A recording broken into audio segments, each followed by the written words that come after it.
Morning guys, so ngayon magte-test ride review tayo ng ating bagong Aerox V3 2026. Dito na tayo nag-start mag-video sa bypass kasi nung nag-video tayo kanina nakalimutan kong i-connect yung camera. So kasama natin yung ating girlfriend OBR.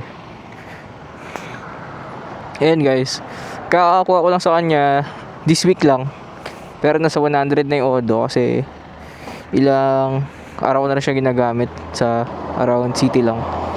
Wala pa yung ORCR niya kaya wala pa tayong plaka. I think 2 to 3 months ata abutin. So ngayon pinipicturean lang niya yung bike, tapos go na tayo sa DRT. Puna tayo ng DRT, dito tayo mag-test ride. Ayan guys, kung makikita nyo, basic Aerox pa rin, all stock. Pinalitan ko lang sa kanya is yung side mirror kasi para sa akin masyadong mataas yung stock side mirror niya. Ito, copy siya nung Indonesia release ng Yamaha side mirror for YZ125 yata. Ayan, nothing special, yun pa rin. Bago lang sa kanya is yung disc brake. Tapos na-improve na nila yung front suspension. Matigas na siya ngayon, hindi na siya kagaya nung dati na bumabagsak. I think 31mm na rin yung diameter niya. Sabi nila pang NMAX daw to eh. Tapos parang mas pasok na yung rear. Ito yung rear side na to, mas nakalabas na yung gulong compared dun sa dating Aerox. Makikita nyo guys, ayan, nasa 131 na yung odo. Iniikot ko lang siya sa amin. Ayan, so tara, punta na tayong DRT. Tara love.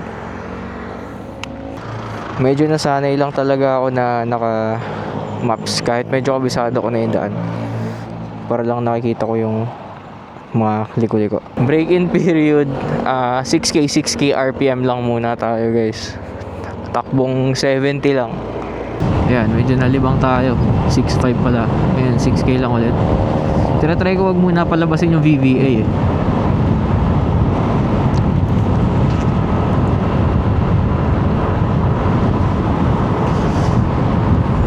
Gamit pala nating camera guys is Action 5 Pro with mini mic mini. Hindi pala to 2, mic mini lang. Pansin ko dito sa Aerox V3 guys, maganda na yung front suspension niya. Kapag ayan, nalulubak, okay sa akin yung tune. Okay na sa akin yung stock. Yung rear suspension niya para sa akin medyo matigas. Matigas yung likod, pumipitik. Hindi siya enough. I-adjust talaga. Tsaka nga pala guys, talagang waiting na lang tayo mag-break in to. Naka-ready na rin yung mga parts natin para dito sa Aerox. Order na tayo ng CVT rear shock, RCVVD series na rear shocks, tapos CT600 na mags, TSMP na pipe, tapos Maxxis tires. Medyo hindi ako fan nung stock tires ng Aerox guys.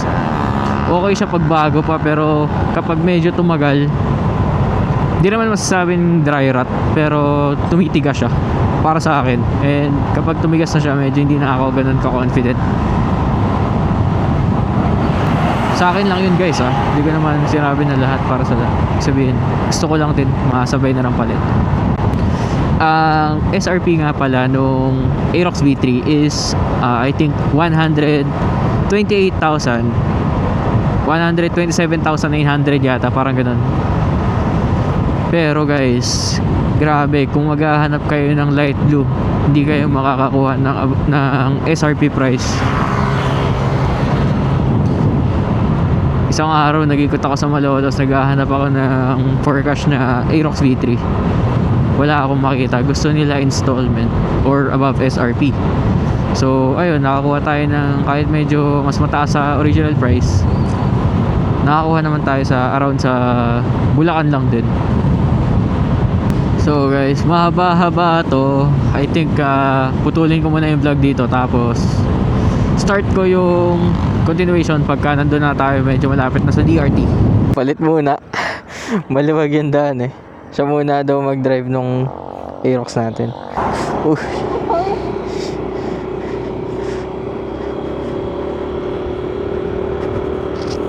Aero GP550S Tapos ako guys, naka HJC Alpha 11. Malamig. Malamig Alpha guys. Mare-recommend ko talaga. Ito race helmet to guys eh. I think medyo mas mainit to ng konti. Pero wala naman siyang reklamo guys. Ayan siya. Ayan. Malamig tsaka magaan yung HJC. Trip ko yung shape niya. Yung iba hindi trip yung shape eh. Kasi medyo mabilog. So yun guys, mamaya na lang ulit. Cut ko muna yung vlog. Medyo mahaba rin to. Ulit na ulit tayo. Tayo na may ano pala dito guys. Di kaya road close to? Ulit. Parang road close eh no? May daan dito, look. Sa side. Grabe, mapuputik tayo love. Budol tayo love.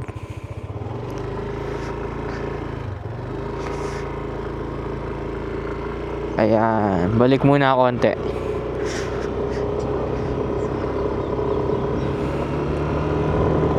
Sana may daan. Sana may daan. Diyan kami sa yung motor. Dito. Okay. Dito daw lumigo yung motor kanina, guys.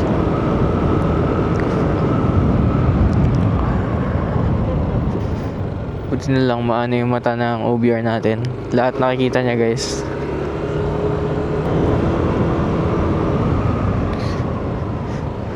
Yeah. Meron talaga. Hindi talaga tayo makakalusot. May putik at may putik talaga. 22 minutes na lang. Papuntang Amadoras Cafe yung pupuntahan natin mismo. Amadoras. Madalas din tayo dito guys. Hindi naman sobra pero if DRT talaga. Dito talaga tayo nagbe-breakfast sa Amadoras. Kanina guys, nung nakasakay ako sa likod, hindi ko masyadong ramdam yung tigas ng rear shocks. Para lang okay siya. Pero pagka dito ako nasa gitna, may katigasan siya. Malubox. Grabe. Grabe yung lubak guys. Holy shit.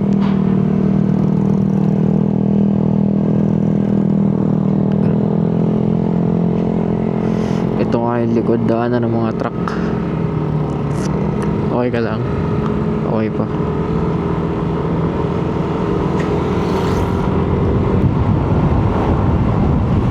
Uy, nakagitna siya.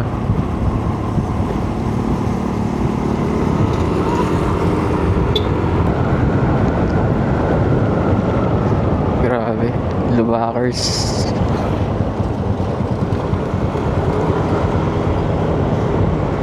Yun lang.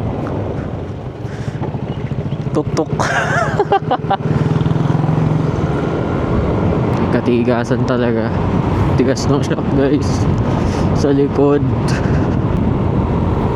Yun din nga pala yung isa pang gusto ko sa Maxxis tires. Bukod sa mas para sa akin mas makapit, mas malambot yung feels niya. Mas yun, para mas nagka-absorb siya ng rough na mga kalsada. Yung mga ganyan, nalilis siya.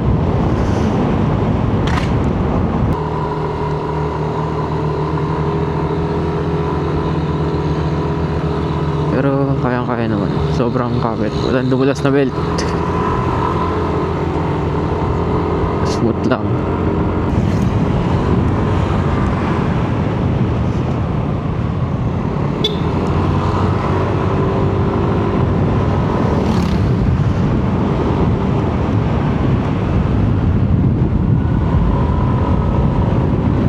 Yan. Dito masarap-sarap na guys.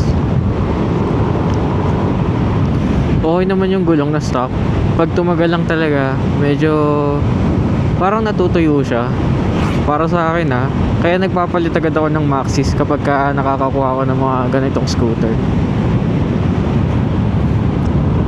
Kung may budget kayo guys, go na kayo sa Pirelli. Para sa akin kasi baka kasi possible na ipang ko to pamasok ko sa school. Kaya medyo nanghihinayang ako sa sa Pirelli na yan.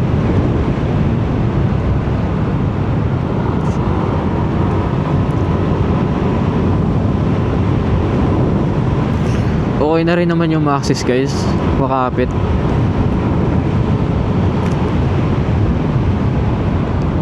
Nung once na try ko na yung Maxis, hindi na ako nag-try na ibang brand. Sa scooter sa higher CC guys, ang gamit natin is Pirelli Angel ST. Para sa akin okay naman. Yun yung budget friendly ng ng Pirelli ano siya, sports touring. Pero hindi naman siya madulas. Hindi siya madulas, makapit siya. Okay pa yung lifespan niya. Balance.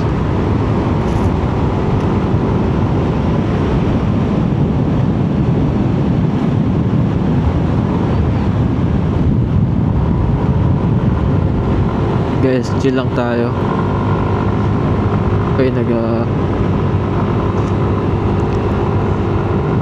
diyan napapasarap no. Gusto ko na pumiga. Ang tagal. 165 na. Mga 200 siguro pipigayin ko na. Pero hindi ko bababa rin sa full trot. Nilalamig ka, love? Nilalamig ka? Nilalamig ka? Sakto lang. Okay ka lang? Pansin ko kasi malamig guys Medyo manipis yung suot ni girlfriend ko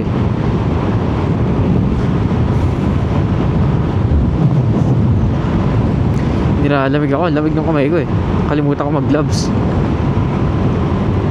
Talaga pang stroll na pang stroll yung suot ko. Wala rin ako kahit anong gear. Helmet lang. Expected ko rin naman na magiging chill ride lang siya.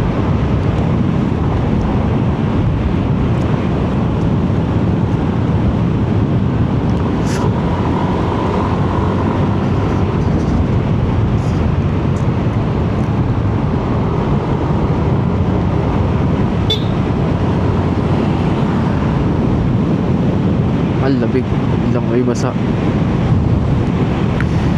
Isa pa yun guys, yung Maxis kapag nasa basa, goods lang din yung kapit niya. Hindi ko nararamdaman na nagpo-float siya kapag dumadaan siya sa mga painted strips. May konti sa basa. Pero guys, ingat kayo pagka basa yung mga ganyan yung mga white strips na yan. Huwag niyong bankingan yan guys. Baka tumuloy kayo. Yan, medyo malapit na tayo sa Madoras. 3 minutes na lang. 1.7 kilometers. Ingat lang pala kayo dito guys Kaya masyadong palong-palo. Minsan may mga tumatawid na bata, na aso, tao, ganun. I think medyo bad trip na rin yung mga tao dito sa tutulin ng mga dumadaan Kasi may time dati nag-ride kami dito. Parang sinasadya na nila tumawid para mag-slow down yung mga tao. Grabe kasi. Yung mga makurbada kasi kaya masyadong nag-e-enjoy yung mga kapwa nating riders. Ayan, may madaming aso. Ayos lang tayo po. Galing hindi masyadong namamanhid yung puwet ko dito guys. Sa seat ng Aerox V3. So ayan, max na mamanid puwet ko mabilis lang. Hindi ako masyadong sanay na hindi nakapanggilid, napipiga ako pa din.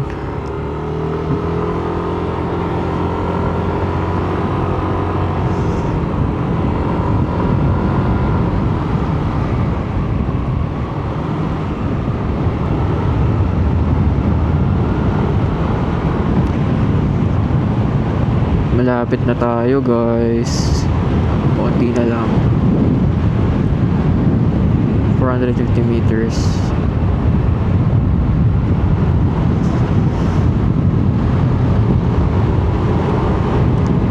Ito na ang huling ahon.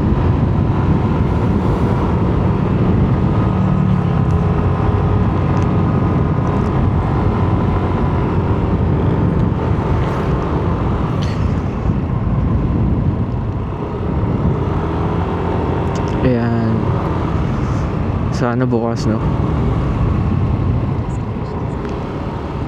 Bukas o hindi bukas. So, ayun, bukas sila guys. Park lang natin yung motor. Dito lang kami nag-park ng motor dito guys. Kilid lang. Ayan. Iwan ako. Yes po.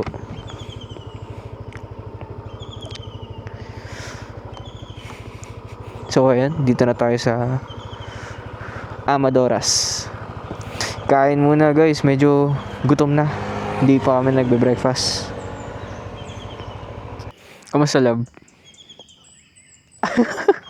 Bakit ng daan? Pangit, no? Mamaya pa uwi, doon tayo sa maganda-ganda. Hindi ko kasi na-check sa maps na doon pala tayo dadaan sa Pakit. Ayos pala magpunta dito. Sunday ngayon, di ba? Yes. Pero hindi sila crowded ngayon. Umuulan kasi. Pero tuyo naman yung daan, hindi naman ganun kabasa. Ayan guys, pasok muna kami sa Madoras. Order muna ng breakfast. Ayan guys, tapos na tayo kumain breakfast. Balik na tayo ng Malolos. Naantok na yung OBR natin. Kaya ka na, love. Naantok ka na ako. Ayan, walang signal. May ano tayo mag-maps. Okay ka na? Phone mo.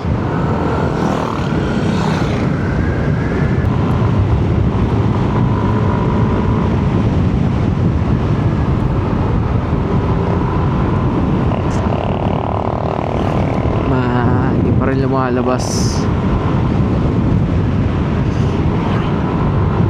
Hahahay. Wala pa rin net.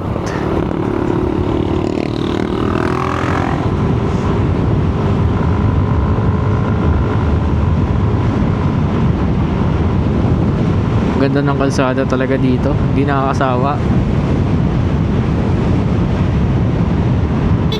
Ingat lang kayo kapag yung medyo may lupa-lupa.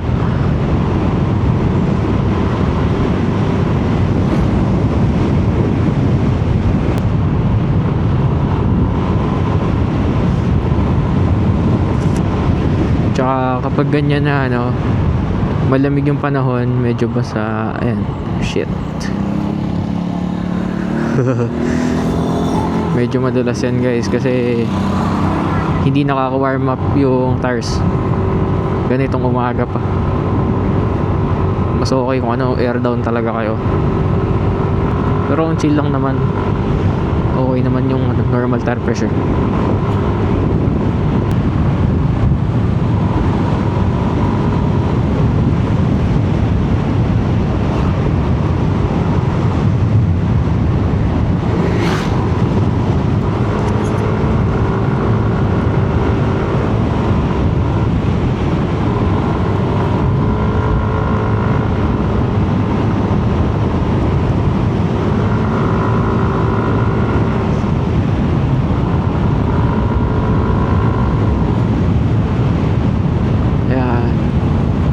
Lupa-lupa pa dito bahagya Ito medyo basa to.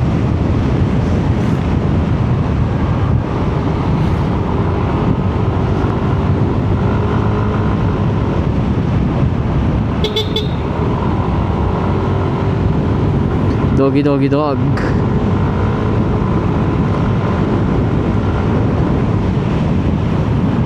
Right ng direction, yun lang. Buti na lang.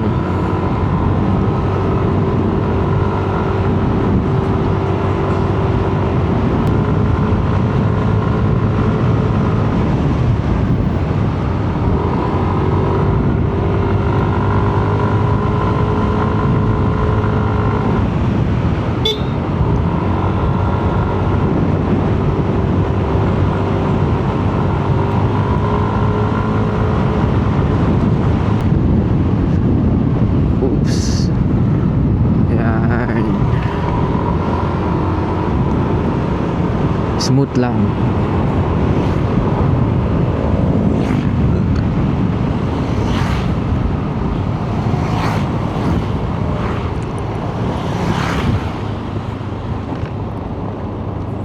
Madulas to.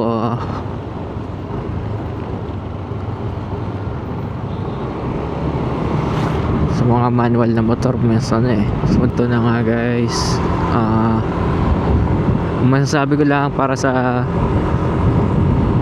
late review ng Aerox V3 2026. Okay naman siya. Pero kung gusto mong mas okay pa, unahin nyo yung suspension, ganyan. Kung gusto nyo stock engine, CVT lang kayo. Tapos braking system, yung tires, kung gusto nyo medyo gumaan, mags kayo. Tapos pipe, dami namang option eh. Kung ayaw nyo na maingay, may mga silent killer naman. Common upgrade ng Aerox na basic forma. Pero kung kontento naman na kayo sa di naman siya sobrang tagtag, okay na rin naman. Hindi mo naman kailangan gastusan ng masyado. Depende lang talaga sa gagamit. Para sa akin sobrang laking bagay nung ano, inayos nila yung front shock eh. Ang daling iligo ngayon eh. Masing aggressive yung ano, masing responsive siya sa steering.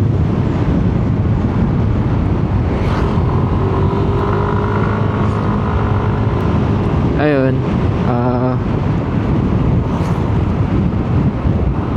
tama nga yung hinahala ko. Tama naman yung mga in-order kong pyesa para sa mga kailangang i-upgrades dito. Rear shock, tires, sa braking system, nag-big disc pa lang ako. Hindi pa ako nakakakompleto ng calipers tsaka ng brake masters. Pinag-iisipan ko pa kung ilang pot yung ilalagay tsaka kung ilang yung enough lang para ano, hindi yung pag nabigla maglalak talaga. Napansin ko kasi yun guys, ang laking difference nung 16mm sa 18mm na brake master kapag nakalagay sa higher cc. Talagang ramdam mo na pag natapik mo lang ng konti, kahit pareho silang radial type, matapik mo lang ng konti. So iniisip ko kung paano sa ganitong motor, if ganito kagaan na motor, tapos lalagyan mo ng 4-pot, tapos malaking piston ng brake master, syempre yung CVT given talaga namang para magkaroon ng konting torque yung motor, napalitan natin ng CVT.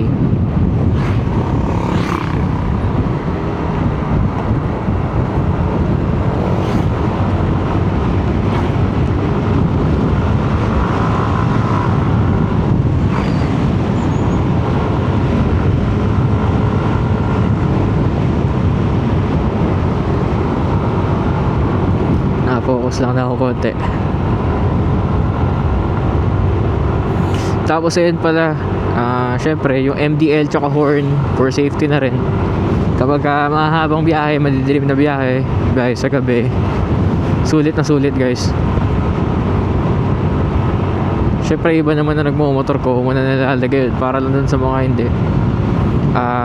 Bale yung mga i-install natin na parts, bibigyan din natin ng mga videos, i-upload din natin kung maasikaso, para ma-share ko rin sa inyo yung input ko dun sa mga ilalagay natin na pyesa. Tsaka para din matulungan nyo ako kung sakali, if may idea kayo na makakatulong sa kailangan ko na feels. Syempre hindi naman tayo mekaniko, may konting alam lang. Mas okay din na nakakakuha tayo ng idea sa ibang rider. Aso, daming aso dito guys, sabi sa inyo, kaya ingat kayo. Chill ride lang.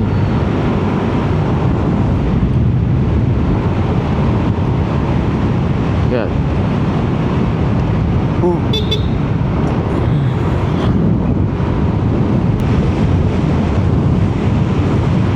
So dito na natin siguro tapusin yung vlog. mamaya na pala. Medyo maganda-ganda pa yung daan dito eh. May mga kurba-kurba pa.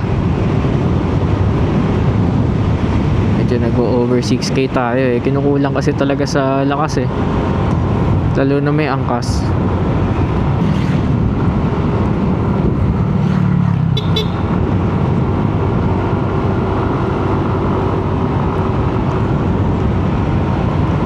Sulit kargahan guys. Ang stable niya. Para sa akin iba yung stability nung V3 sa V2. Mas planted to. Para sa akin ah. Hindi naman ako pro. Ayun guys. Thank you for watching. Rekta na kami ng Malolos. Medyo boring na tong daan na to kasi sa bypass mabagal lang din naman kami. Thank you guys for watching. See you next vlog na lang. Kapag mag-install na tayo ng mga budget meal upgrades para dito sa ating Aerox VT. Naka-ready na yung mga pyesa guys. Hindi ko alam kung i-upload ko rin yung mga video ng pagbili ng pyesa. Pero commonly nasa Shopee kasi yun eh. In-order ko lang eh. Yung mga RCB parts lang yung binili ko sa physical store. Yun again guys, thank you for watching. End ko muna yung vlog. Peace out.